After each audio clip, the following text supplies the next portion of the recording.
Hi, my name is Riley Walden, and this is my end of semester project on emergency management in.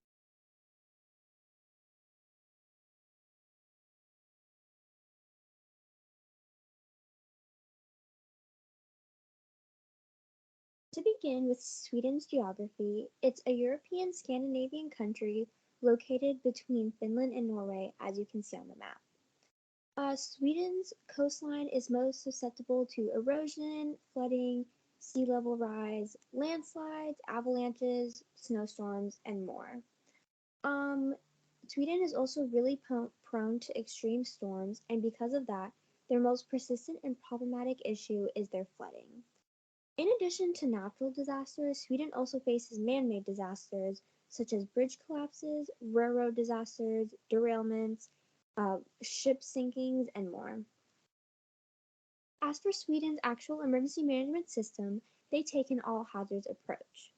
Basic, so there's the national level of government, the regional level of government, and the local municipal level of government, and they all work together and in tandem to coordinate emergency response. And because of that, they kind of have a mixture of top down and bottom up implementation patterns because it's not one level of government holding all the power or like directing all the others. They all work together to respond effectively to disasters. The national level of government for emergency response is the Swedish Civil Contingencies Agency, and they coordinate multi level government actions for things like that. The regional level of government is in charge of being the link between the national and the local government, and the local government is in charge of dealing directly with the civilians during disasters. Sweden's emergency management system is based upon three main principles.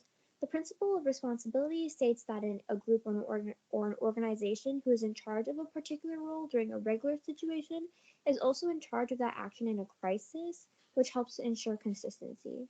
Next is the principle of proximity, where people who are closest to a crisis should be the ones who manage it there, since they're probably more familiar with the area.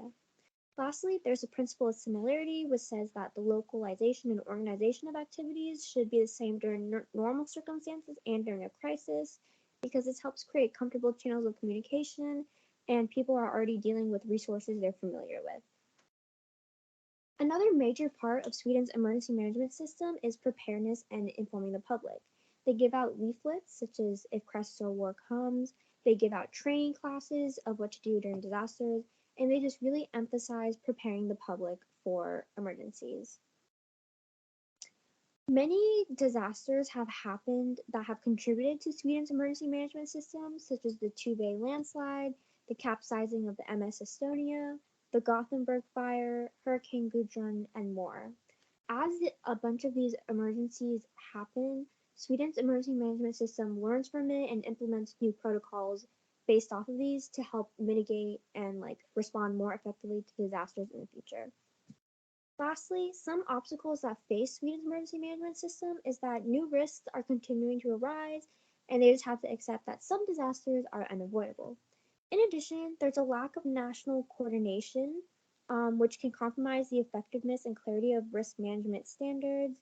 In addition, the Swedish government agencies lack the power and control over local entities, and while this decentralization allows for flexible legislation, it can also result in differences in the scope of hazard management and can cause inadequate information exchange.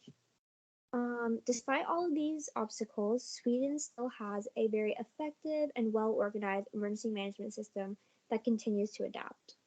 This is my presentation. Thank you so much.